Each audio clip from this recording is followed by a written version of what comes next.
नमस्कार मित्रांनो, आज मी स्वतः मातीपासून बनवलेल्या वस्तू दाखवणार आहे। ही पहा चूल, हा पहा मोबाईल,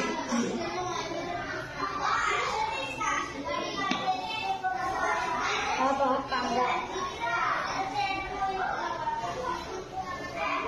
ही पहा केळी, ही पहा सीताफळ,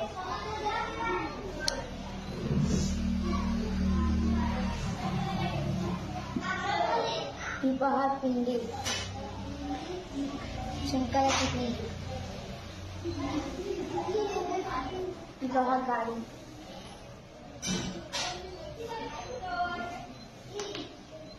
ही पहा मिरची, हे पहा वांग,